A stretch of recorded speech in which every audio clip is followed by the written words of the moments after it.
Today we will talk about one of the most enigmatic peoples in the Bible, the Philistines. You may be familiar with the famous story of David and Goliath, but what few know is that they were much more than mere antagonists to Israel. And here's something surprising. Could the Philistines still exist today in some form? It seems impossible, but when we look at history more deeply, some unexpected connections begin to emerge. Throughout the centuries, the Philistines were described as a powerful, innovative, and feared people who challenged the Israelites not only with swords and spears, but also with their culture and religion. The Bible gives us clues about who they were, but modern archaeological discoveries reveal impressive details about their origin, their military dominance, and, most importantly, their mysterious disappearance.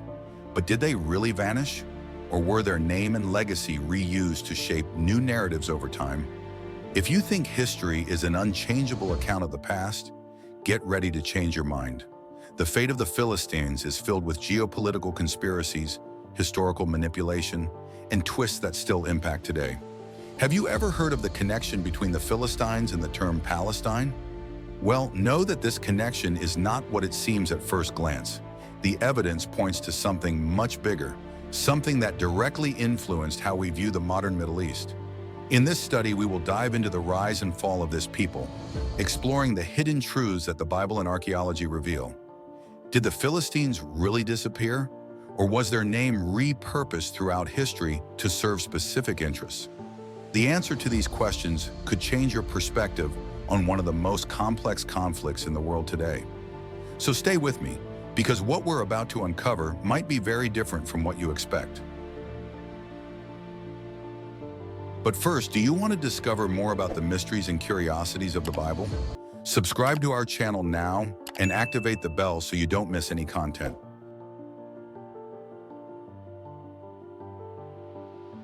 The history of the Philistines dates back to ancient and mysterious times. The Bible mentions them as foreigners who arrived in the land of Canaan, and Egyptian records suggest they were part of the enigmatic Sea Peoples, Deuteronomy 2:23. But who were these outsiders? Archaeological excavations reveal evidence of a culture connected to the Mediterranean, with traces of Aegean and Cretan influences. Their displacement was not random, but a strategic movement by a people who, over the centuries, sought new territories and consolidated their power. The migration of the Philistines was not just a sea crossing, but a landmark in the geopolitical reorganization of the Middle East. They did not arrive as simple nomads, but as a cohesive and militarily prepared group. Pharaoh Ramses III recorded in his temples how the Sea Peoples invaded Egypt before settling in Canaan. This movement fits into a larger pattern of displacements that shaped civilizations. It was a time when territorial dominance depended not only on strength, but also on cunning and adaptation. The Philistines quickly built their identity in the new land. Excavations reveal pottery and Mycenaean styles, suggesting that, despite their migration, they maintained ties with their Mediterranean origins. They were not a primitive or disorganized people. On the contrary, they mastered advanced techniques in navigation, warfare, and trade. This cultural complexity set them apart from other peoples in the region and put them on a collision course with the Israelites, who saw them as both a political and spiritual threat, Judges 13:1.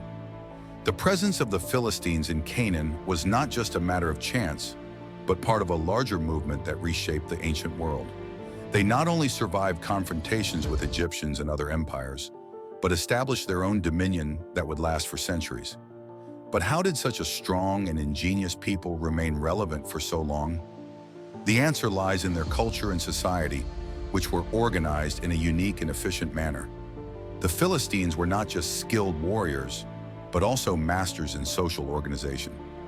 Unlike other peoples in the region, they structured themselves in an alliance of 5 major city-states: Gaza, Ashdod, Ashkelon, Gath, and Ekron, Joshua 13:3.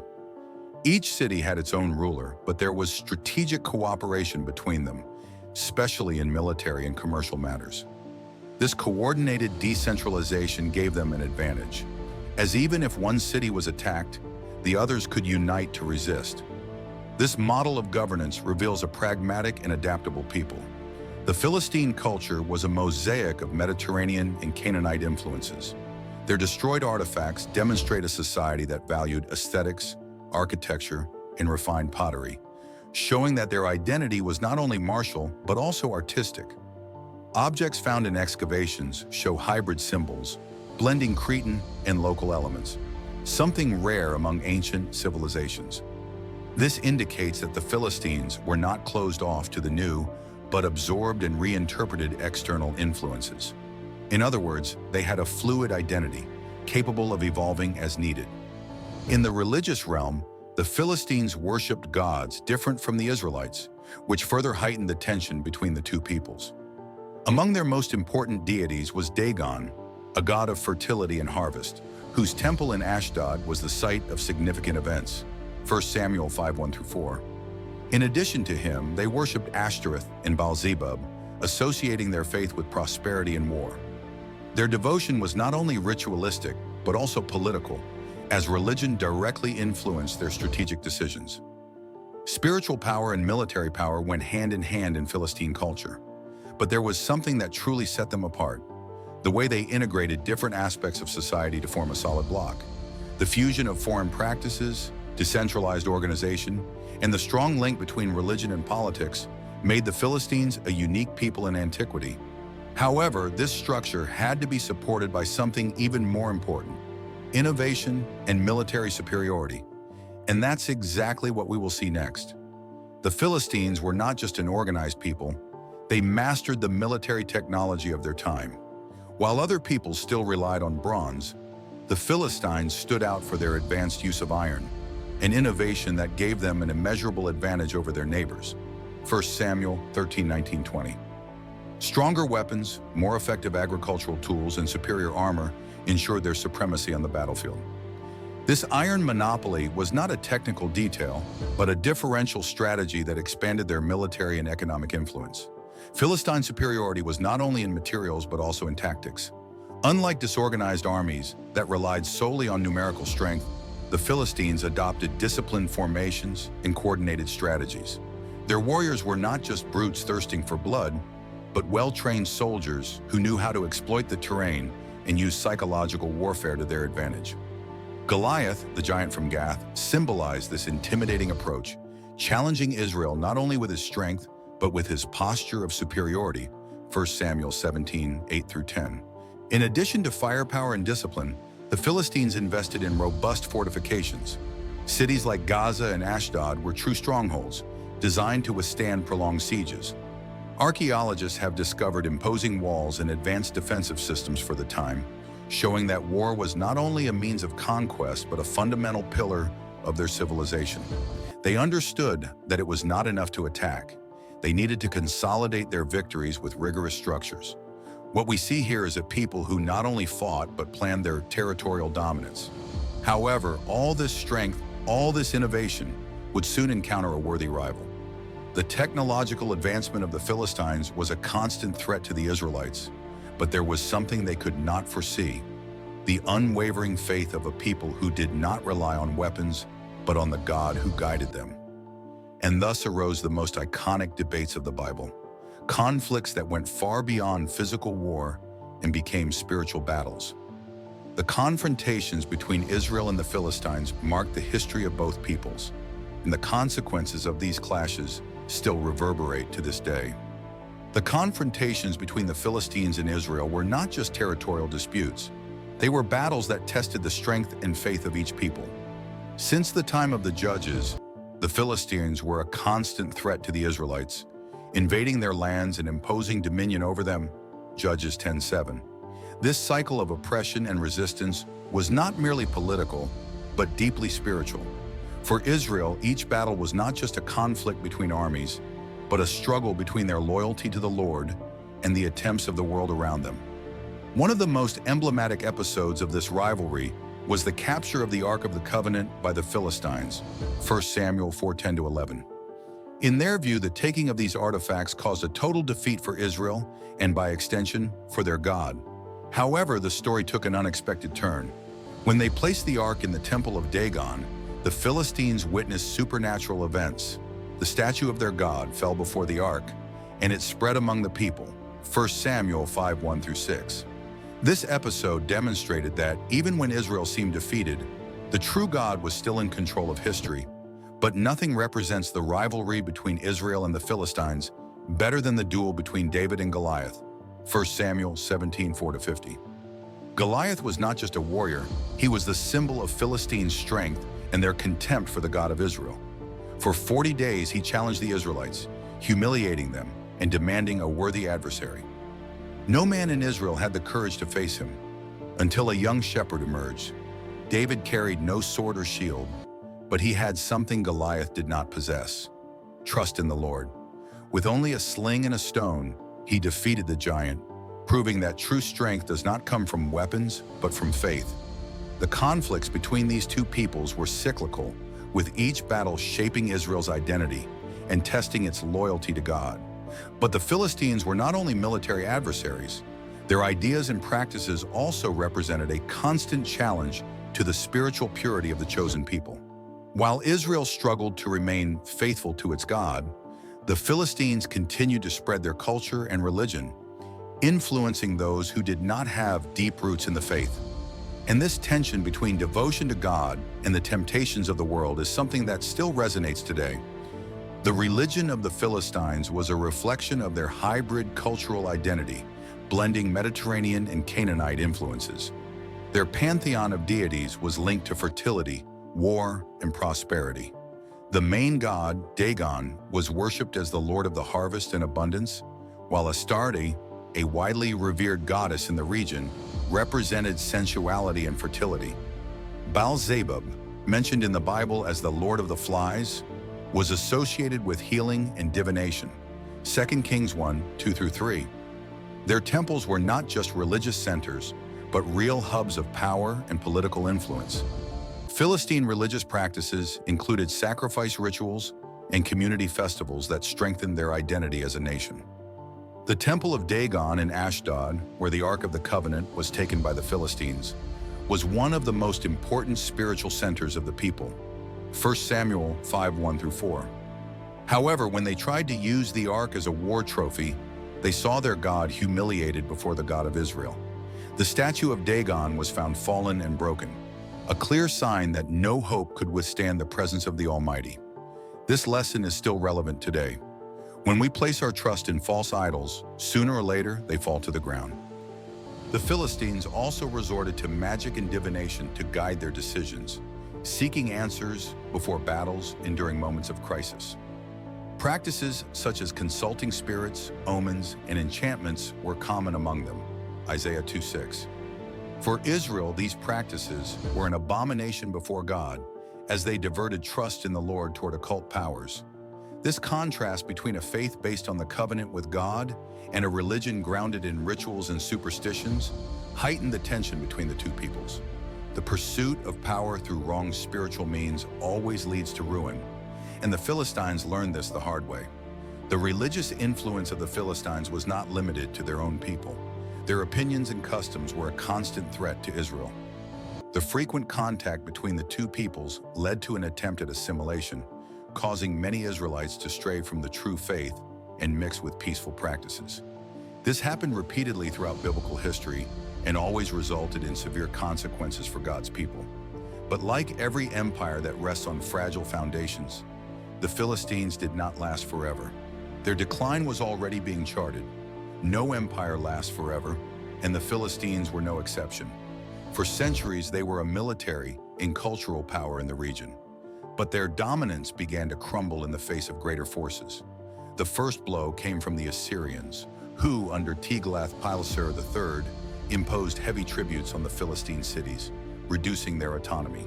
2 Kings 15:29.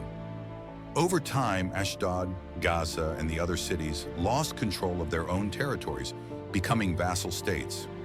What was once a powerful alliance was now fragmented, weakened by submission to an emerging superpower. Babylon was even more relentless. Under Nebuchadnezzar, the Chaldean military devastated the Philistine cities, destroying their infrastructure and diluting their culture. Jeremiah 47:4. Without walls, leaders, or a cohesive army, the Philistines ceased to be an independent force. Their lands were absorbed by the Babylonian Empire, and their identity began to dissipate. What remained of their culture was blended with other conquered peoples, a common fate for civilizations that cannot adapt to the political and military changes of their time. With the arrival of the people and later the Greeks, the remnants of Philistia were practically erased. Alexander the Great, upon conquering the region, brought Hellenism with him, imposing new languages, customs, and ideals. What remained of the Philistines was absorbed into this new world, with no chance of resistance. The prophet Zephaniah had already predicted this destruction.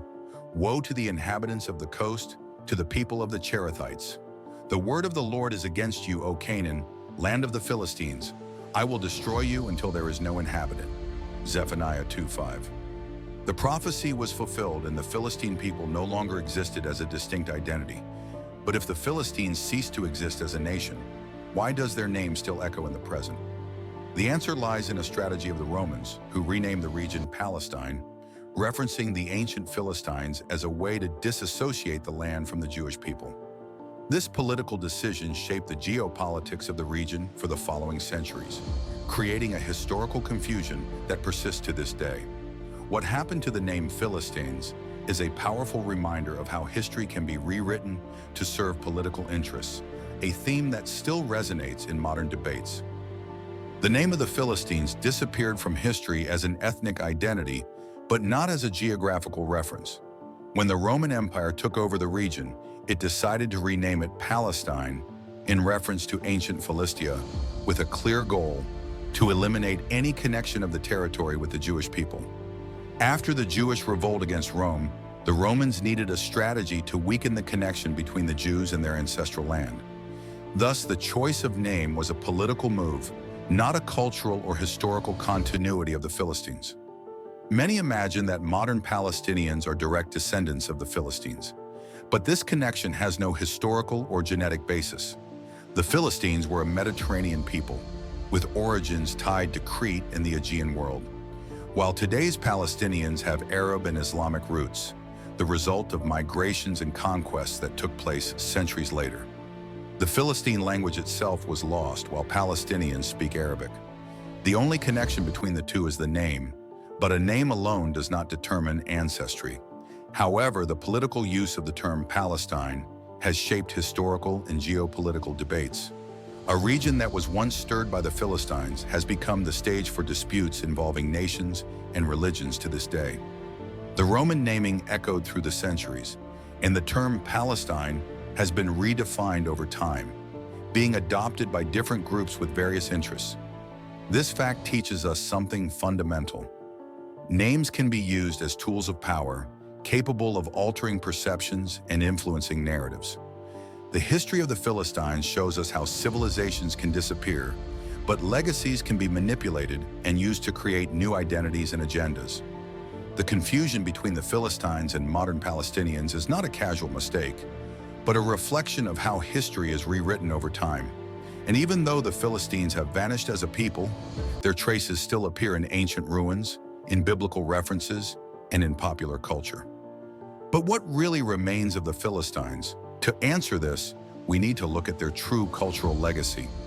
Although the Philistines disappeared as an ethnic identity, their influence can still be seen in various areas, from archaeology to popular culture.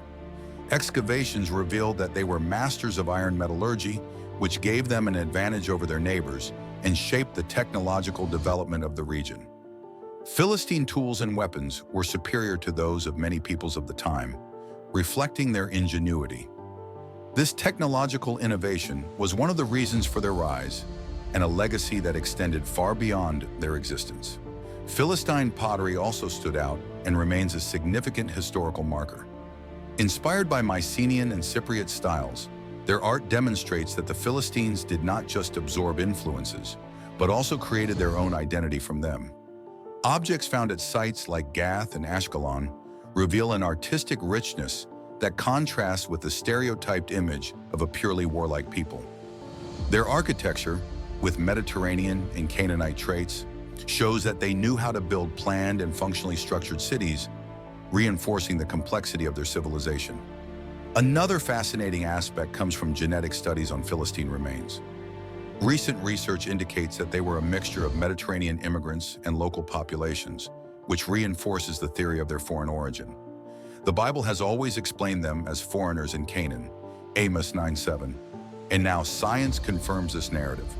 This shows that, even with all their military strength, the Philistines relied on integration with other cultures to thrive. But this gradual assimilation also contributed to their disappearance, as they lost their identity over generations. Even centuries after their extinction, the Philistines continue to spark the interest of historians and archaeologists. New discoveries continue to reveal details about their language, society, and way of life. However, their story teaches us a valuable lesson.